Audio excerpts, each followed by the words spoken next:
वो लोगों को जो बीच में जो गलत संदेश जा रहा है कि लॉ कॉलेज में ऐसा हो रहा है, लॉ कॉलेज में वैसा हो रहा है, ऐसा कुछ नहीं है।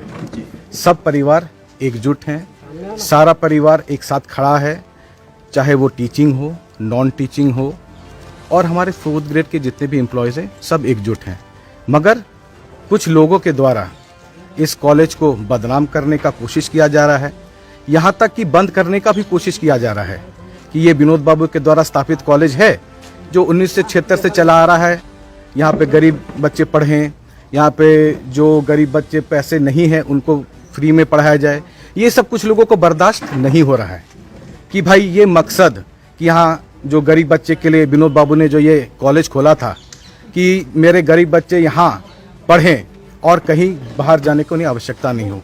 तभी उनका एक जो नारा था आज पूरे झारखंड में बुलंद है, पढ़ो और लड़ो का नारा। ये किसी से छुपा भी नहीं है और किसी से भी जो है ये पूछा जाएगा तो विनोद बाबू ने कहाँ कहाँ क्या क्या कॉलेज खोला है ये किसी से छुपा नहीं है। एक चीज़ और कहना चाहूँगा, जब ये पहले जो लॉ कॉलेज खुला था ये एच स्कूल में खुला था और एच स्कूल में क्योंकि भाड़े पे चलता था, पेट्रोमैक्स से पढ़ाई होती थी, तो विनोद बाबू ने 1984 में यहाँ 5 लाख रुपया दान दिया और 1 एकड़ ज़मीन यहाँ पे दान देके यह कॉलेज निर्माण करने का काम किया है।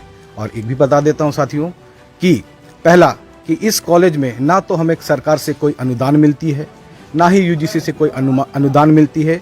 ये स्वतः हम लोग को जो भी स्टूडेंट से पैसा आता है वही पैसे से हम लोग का डेवलपमेंट होता है, टीचर्स में सैलरी जाती है और जितना भी डेवलपमेंट का काम है सब कुछ इसी से होता है। और ज़्यादा समय नहीं, एक चीज़ और संक्षेप में बोलना चाहूँगा कि मेन मुद्दा है हमारा प्राचार्य का। यहाँ जो अभी जो पहले प्रभारी प्राचार्य थे अमरीश चौधरी जी, उनकी योग्यता पढ़ाने योग्य भी नहीं है और हमने एक प्रभार में श्री कमल किशोर जी को दिया जिनकी योग्यता है और उनसे किसको नाराज़गी हमें कुछ पता नहीं।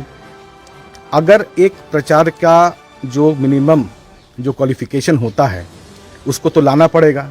बार काउंसिल ऑफ इंडिया बोलती है कि परमानेंट प्रिंसिपल होना चाहिए, यूनिवर्सिटी बोलती है कि परमानेंट प्रिंसिपल होना चाहिए। तो ये मैं पूछना चाहूँगा कि इस प्रक्रिया में ये विलम्ब क्यों कर रहे हैं, क्यों ऐसा कर रहे हैं, क्यों बार बार रोक लगा रहे हैं। मुझे विनोद बाबू का कॉलेज को बताना है, इसके अस्तित्व को बचाना है और इसके लिए मुझे जो कुछ भी करना पड़ेगा साथियों मैं करूँगा। आखिर किस कारण से ये विवाद उत्पन्न हुआ है? विवाद उत्पन्न होने का कारण कुछ नहीं है।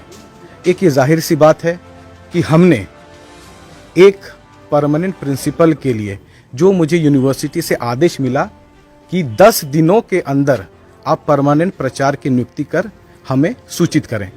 10 दिनों का समय था। अगर आप यूनिवर्सिटी का आदेश का पालन नहीं करेंगे तो यूनिवर्सिटी जो आपको एफिलिएशन देती है वो रद्द कर देगी।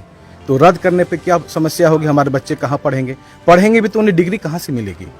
ठीक है, तो उन्होंने बोला कि जो झारखंड स्टेट यूनिवर्सिटी एक्ट 2000 अधिनियम के तहत जो क्वालिफिकेशन होता है आप उस क्वालिफिकेशन के तहत आप ऐड निकालिए, एडवर्टीजमेंट निकाल के और हमको जल्दी से जल्दी 10 दिनों के अंदर ये आप हमको करिए। तो भाई आदेश है, हाई कोर्ट का आदेश है, उसको तो पालन करना है। उसी तरह से जो यूनिवर्सिटी का आदेश है उसको हमको पालन करना है। हमने प्रक्रिया स्टार्ट किया, प्रक्रिया स्टार्ट करते करते सब कुछ हो गया। फिर हमारे माननीय ने कहा कि भाई हमें इसकी जानकारी नहीं है कि ये जो प्रोसेस है हमें कोई जानकारी नहीं है।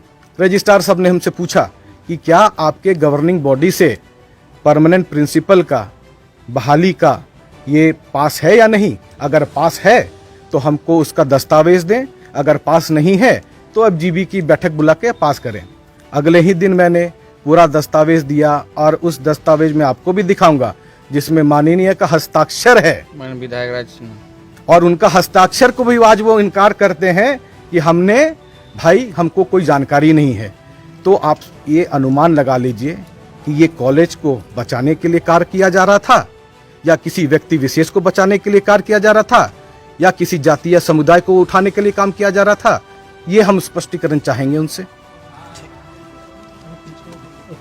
आगे आप क्या करेंगे अगर सचिव पद से आपको हटा दिया गया? देखिए, सचिव पद से हम हटे नहीं हैं, ना मेरा अधिकार है कि हम प्रेसिडेंट को हटा सकें, ना प्रेसिडेंट को अधिकार है कि वो हमको हटा सके।